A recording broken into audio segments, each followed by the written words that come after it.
Hi, welcome to the EnergySpin Fireside series. My name is Marko, Kuokkanen, and today we are focusing on the sales and especially on the go-to-market session. Here with me in the studio is Mikael. Hello. And then we have online, we have Juha. Hello. And also we have a guest from Ukraine, Yuri. Hello, Yuri. Hi, how are you?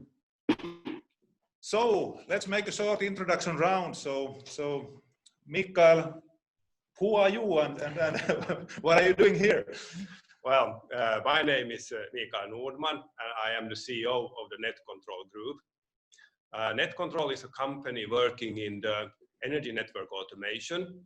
That means that we are doing SCADA systems, which are computer systems that are used to operate and control the electrical grid. We also do outstations, so-called RTUs, which are located in the substations, for example, the primary or the secondary substations, or in other locations in the field. And with these devices, we can operate the primary equipment. So for example, if a fault happens in the network, then we can open or close the breaker. We sell services, we sell turnkey projects, and we also sell products directly off the shelf from the contract manufacturers. So we have quite a broad palette of different things in our business. The company has roughly 85 employees. We are in 5 countries. So in Finland, we have the head office. Then we are in Sweden, in Norway, in the UK, and in Latvia. And our main customers are the power utilities, so the traditional DNOs, but we also sell products and systems to the industry or to the transportation sector. But there we focus on the electricity network and not on the primary process. Okay, thank you. Let's continue with Juha. So Juha, could you introduce yourself and your company? Yes, thank you. My name is Juha Lauritsalo. I'm CEO of a company called Koala Vista. We're a 5-year-old startup company. We were established to bring to the market the patented technology that measures the composition and quality of biogas and biomethane.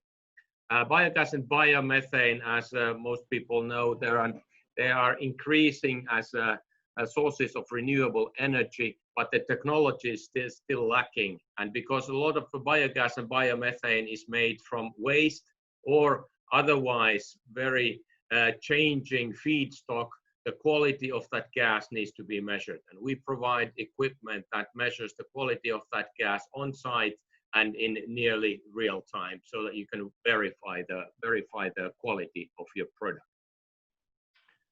We started off with a few pilots in our first couple of years, and then turned into approaching end customers in more detail, both in Finland and globally. But I assume we'll go into that in a bit more detail in a few minutes.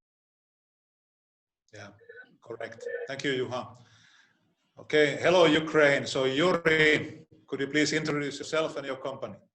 Yeah, my name is Yurii Maletin, and I'm a chief scientist and also CEO of the company by name of Yunasko, and a subsidiary Yunasko Ukraine here in Kiev. And the company is mostly focused on energy storage devices like supercapacitors and recently also nanocarbon enhanced lithium-ion batteries. When I say enhanced, I mean the application for high power application, also lithium-ion batteries capable for, to be fast charging also within about 5 or 6 minutes only. So it's a pity, but we still have no production scale, in Ukraine. We have only pilot scale production in the western part of Ukraine. But therefore, we mostly work on, different projects, customized projects with our clients, or participating in some European projects like FP7 project recently. And also today, we participate in 2 Horizon 2020 projects. We also have some partners, project partners in the USA. So, but so far, unfortunately, no industrial scale production. This is our, our weak point.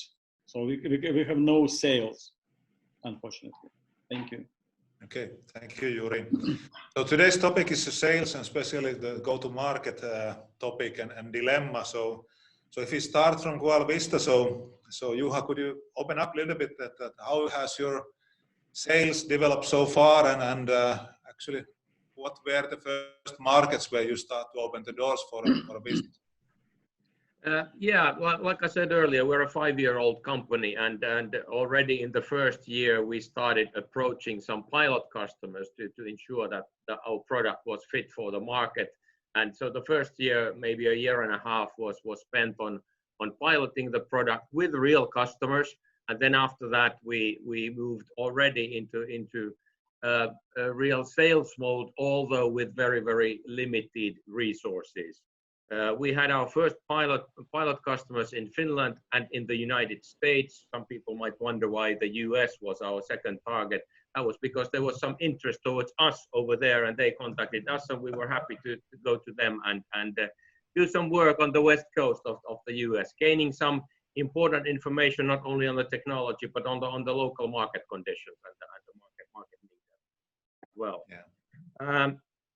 We made our first deals after the US here in Finland, and after that our business has and our sales has developed so that we have gone, if you like, rolled out in Europe country by country, looking at the statistics, looking at where the market is most expecting of the type of product that we have, and where the biggest players for biogas industrial equipment and processes are based.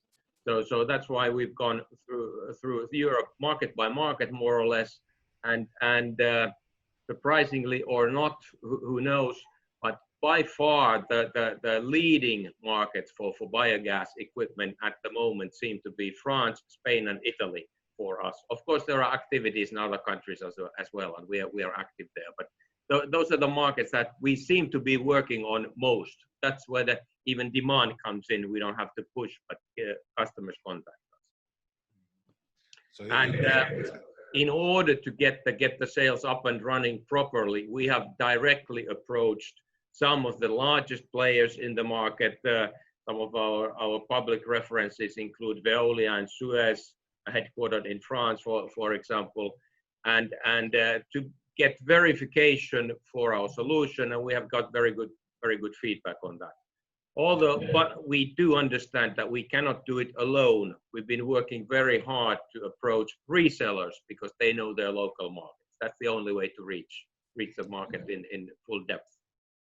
If I sum up a little bit what you answered, so it seems so that you are not only selling and selling and selling. First, you try to understand what could be really the market where to go, because you are also, as you are a startup, you don't have an unlimited number of resources and you cannot go everywhere. So it's best to go to the place where you have a buying customer. So it is quite clear. So Mikael, when you were listening, let's say Juha's comment regarding the difficulties with the sales and go to market. So how do you reflect? You are a little bit longer and you have faced all the problems. So you are really an expert and you have anyway built quite nice growth. So you know what you're saying now. So well, yes. In a sense, I know how hard the work is and how much you have to put effort into it. Sometimes you may think that I have to put a lot of effort into making the product or the production system and such, and that's of course true, but building up the sales network is something that is equally important and actually takes sometimes much more time and much more resources. What I think would be valuable for a company like yours is to reach out to find the right persons, not only the right companies to work with, but when you talk about resellers, to find the right persons. And I know that's very difficult and that will take a long time for you. But sometimes if you find a person that has been working for a similar company and that you feel that this is the right one with the right kind of knowledge and contact network, then you could think about taking them on board and, for example, even have a longer them so that they have a stake in the local company and build up the market in that way. Yeah, but how do you find those representatives? Because they're very rare to find. So how do you make it? Yeah, it's as you also know that traveling around out there, it's very difficult because everybody says that they know everybody and everybody is your best friend. So and in the end, it's like 10% of your resellers that will be value resellers to you, and the rest will just sort of take energy from you. So it's a long run and it's a lot of work to do. But of course, if you can find someone that has a track record in the business, they have, for example, for another company, like for a bigger company, built up a similar business, then there is some kind of traction there. And I think that then you can trust that person more. But of course, in the best case, you first do some things together. And after that, you see whether you can trust that, whether you can invest in that partner. Of course, you can't do a joint venture without knowing the other. Exactly. Yeah. Let's take Yunasko also on the line. So let's say that, okay, Yuri, you have now heard a little bit the comments from Netcontrol and Qualvista. So how do you see your company situation that if you are thinking that where to go and where is your market and how do you expand your business? So. Yeah, in our previous projects, we could see that supercapacitors and those enhanced lithium-ion batteries then can effectively be used for some special applications, like, for example, portable welding machines. Now we have a special project. We have almost completed that project. A small welding machine, portable, really portable. It's about 5 kilos only, but it can provide very good results for spot welding in some, remote places where you need them in place. So it's only 5 kilos, but you can provide the current values up to 5,000 or 6,000 amps. Also, we used our supercapacitor modules for pitch blade pitch control in wind power stations. Now also some for robotics. This is lithium-ion batteries capable of fast charging within 5 minutes. It's some applications, but we still now we have, let me say, an experienced entrepreneur in the United States who tries to find the partners in the United States who can, who can help us to organize an industrial scale production. Probably first in the United States, but we also are focused on the Europe for sure, because as you know, Ukraine is a European country, so we are focused on European customers and European market. But so far, it's it moves not so quickly as we wish, as we would like to be, because the situation in Ukraine now. So it's a country practically in the center of Europe, but actually not in the European community, unfortunately. So this is our problem, our issue. But I hope that our efforts to join some European projects will be successful in the near future. I have a question, Yuri, to you related on your selecting the countries. So do you make a strategy based on countries, or are you like going like project based on some interest, or are you selecting some, let's say, that typical applications that you focus on based on technology, or how do you do it? Actually, both technologies, both markets and country. Of course, we can see that today the biggest interest in energy storage technologies is in the United States. There are many projects and many partners. They tested our devices, our products. They are happy about the performance, because the performance is really very. Let me say, it's not just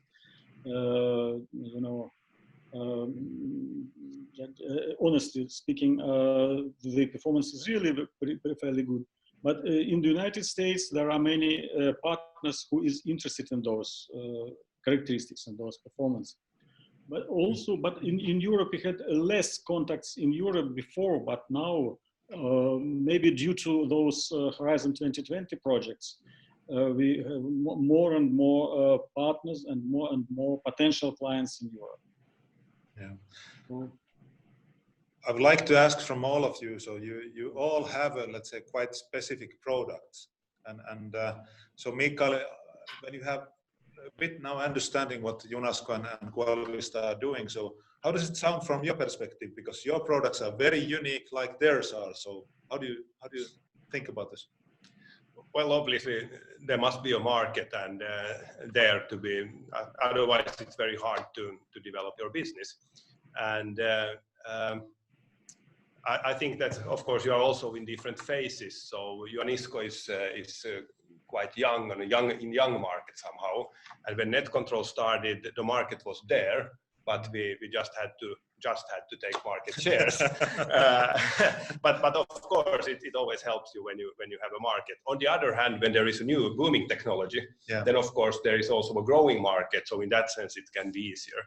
I think that when you have a special product like that, I think it's quite important that you focus on certain markets, certain applications, that you don't try to go too broad, because you will not have the energy in your company or the resources in your company to cover it all.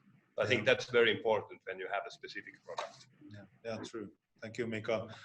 Juha, how do you see, let's say, focusing on you have a very specific product also, so how do you really make thinking that where to go, because you have also limited number of resources? We have a very limited number of resources, and that's why, as I implied earlier, that's why we've done analysis on which are the geographically the most promising markets, but most importantly, which are the most promising players in the market who would be interested in our product and who are operating actually globally. I mentioned a couple of large companies headquartered in France, but they operate globally. So once we get a network in those companies, we believe that will help us forward. May I comment? Yeah, you just shortly. One thing that also when you go broadly to different markets is that when you mention France, for example, you always have to translate everything into the local language, and you have to give local support. So that is also one thing that limits your company's capabilities of going to many different markets at the same time. You will not be able to give the right support in the right language. Yeah, true. And actually, let's say, related on Mikael's comment, so when you think about, let's say, that expanding your sales, so what kind of difficulties you see? I think Mikael already mentioned that you cannot go to too many new countries. You have to pick like one by one. So for example, Juha, if you start that, how do you see what kind of difficulties you are facing? Yeah, of course, this language barrier comes up quite quickly, no matter which country you go to. And again, these global giants that we've been talking to, it's been through the headquarters when it's okay to mainly communicate in English. But then to cover for the local business, that's where we come into recruiting the local resellers, because they know their market and they know the language. And then, of course, there's still the question of translating all kind of instructions and manuals and so forth into the local language. But that's simply something that just needs to be done. What about you, Yuri? Yeah, I agree with my colleagues. Also, of course, when we try to find the, as I said before, the local entrepreneur in the United States, because these people trust to their to people also born and lived in that country. And also to extend our our market possibilities, our market chances. We develop different variety of products. Not only supercapacitors, for example, but also some lithium-ion batteries to cover more market niches. Because it's difficult to enter the market if you have only one type of products. in particular in energy storage market, because there is no such a thing in the energy storage like like the silver bullet. You cannot meet all the requirements with only one type of products. So that's why we try to to develop some other products too also. How is it then, for example, when you choose markets, and Juha, you said that you look at you analyze the markets and look for certain potential there. Do you use external resources for that? Do you use like government resources for that, though, or as startup companies as both of you are? How do you cope with that? How do you get the financing? How do you get what kind of resources are you using to find the right markets? Yeah, of course we try to push the costs of getting into the new markets as low as possible, of course. But you asked about how we approach the markets and how we sort of study the markets. We simply look at statistics. Most of that is generally available, how the biogas market is in developing each of the countries, how the legislation is developing each of the countries. There's EU-wide standardization and programs. So we look at which country is putting them into effect the earliest. And we've also been contacting some associations that deal in this area. There's quite a number of associations that are dealing with green energy, biogas, so forth. And they're very happy to help new companies forward because we help the industry. So they've been very helpful. I think that sounds very, very feasible, actually. Yeah, correct. And how is it with you in Ukraine then? I must say that we cannot look for for any support from the government, because the government has its own many problems now, and Yunasko is a small private company, so we have about 40 people. The number of people actually depends on the projects we fulfill at the time. So we have practically no contacts with the governmental structures or governmental people, So just a small private company looking for some our own niches in that big market of energy storage. Now we have been, let's say, that going through this strange times for some months, and now it seems so that the world is opening again. So what kind of special things you did during this COVID epidemic? So if you start from Yuri, that how it was seen in your country. Yeah, actually we have that quarantine also, and many institutions, they didn't work and still work, half time or not very actively.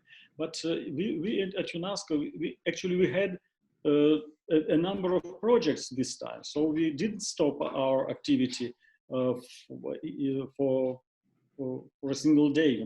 We worked all the time, and actually we have to work now very actively because we have to fulfill those projects. We have our our obligations with our customers, with our partners. So for us, it's just this quarantine and COVID-19. It's somewhere on the horizon, not. That's to be in a history soon. So fortunately, I must add, fortunately. Yeah.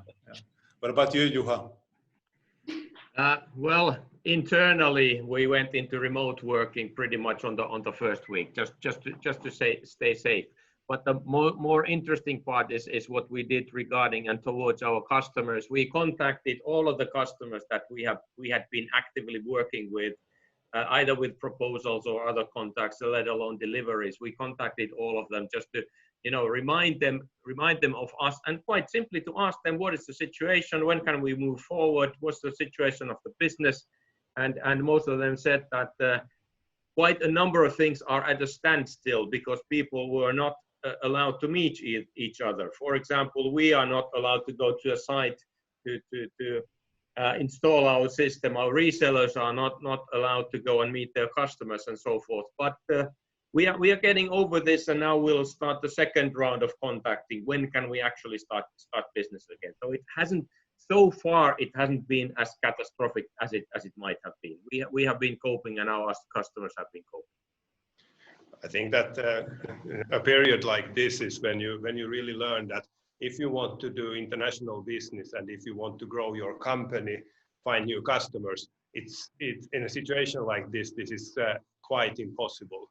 It's fine to work with the current customers and drive the projects forward and the processes forward, but to find new customers, it's just the fact that you have to go out there, you have to travel, you have to meet face to face, you have to spend time together so that the other partner trusts you. You may have the best product in the world, but as you know, everybody says that they have the best products in the world. So you must prove it, and proving it just means that you have to travel and be there. But one thing what I actually like to really a lot in Juha's comment is that they were taking care of the current customers also. That is something what we also always have to remember, to take care of your paying customers. Precisely.